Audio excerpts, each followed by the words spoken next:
ಕರ್ನಾಟಕ ರಾಜ್ಯದಲ್ಲಿ ಮಾನ್ಯ ಸಿದ್ದರಾಮಯ್ಯನವರ ಸರ್ಕಾರ ಈಗ ವಸತಿ ಜಿಹಾದನ್ನ ಮಾಡ್ಲಿಕ್ಕೆ ಹೊರಟಿದ್ದಾರೆ.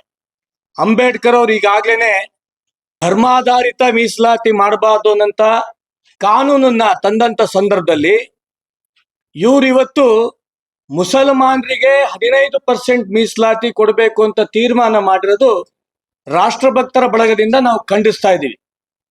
ಯಾವತ್ತೂ ಕೂಡ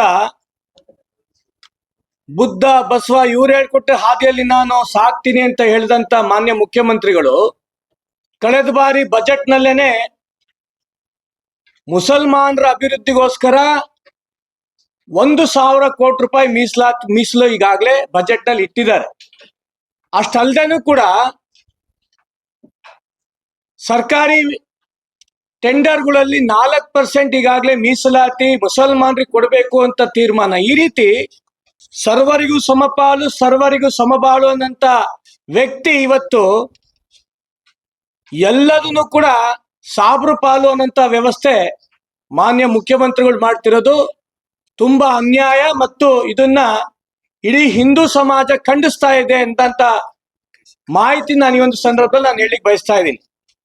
ಆ ಹಿಂದುಳಿದ ವರ್ಗ ದಲಿತ ವರ್ಗ ಅವರೆಲ್ಲರೂ ಕೂಡ ಅನ್ಯಾಯ ಮಾಡಿ ಇವತ್ತು ಮುಸಲ್ಮಾನರ ವೋಟ್ ಸಿಕ್ಕಿದ್ರೆ ಮಾತ್ರ ಸಾಕು ಅನ್ನಂತ ವ್ಯವಸ್ಥೆ ಕರ್ನಾಟಕ ರಾಜ್ಯದಲ್ಲಿ ಕಾಂಗ್ರೆಸ್ ಸರ್ಕಾರದಿಂದ ಆಗ್ತಿರೋದು ಒಂದು ದುರ್ದೈವದ ಸಂಗತಿ ಅಂತ ಇವತ್ತು ಸಂದರ್ಭದಲ್ಲಿ ನಾನು ಹೇಳಿಕ್ ಬಯಸ್ತಾ ಇದ್ದೀನಿ.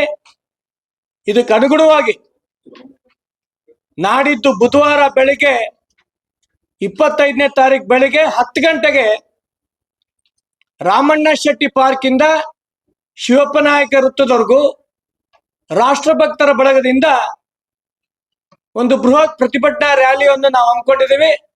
ನೇತೃತ್ವ ನನ್ನ ತಂದೆಯವರಾದಂತ KS ಈಶ್ವರಪ್ಪನವರು, ನಮ್ಮೆಲ್ಲ ವೇದಿಕೆಯಲ್ಲಿರ್ತಕ್ಕಂಥ ಎಲ್ಲ ನಾಯಕರ ನೇತೃತ್ವದಲ್ಲಿ ಬುಧವಾರ ಬೆಳಿಗ್ಗೆ 10 ಗಂಟೆಗೆ ರಾಮಣ್ಣ ಶೆಟ್ಟಿ ಪಾರ್ಕ್ ಇಂದ ಏನು ನಾವು ಒಂದು ರ್ಯಾಲಿ ಹೊರಟಿದ್ದೀವಿ. ಇದಕ್ಕೆ ಸಮಸ್ತ ಹಿಂದೂ ಬಾಂಧವರು ನಮಗೆ ಸಹಕಾರ ಕೊಡಬೇಕು. ಮತ್ತೆ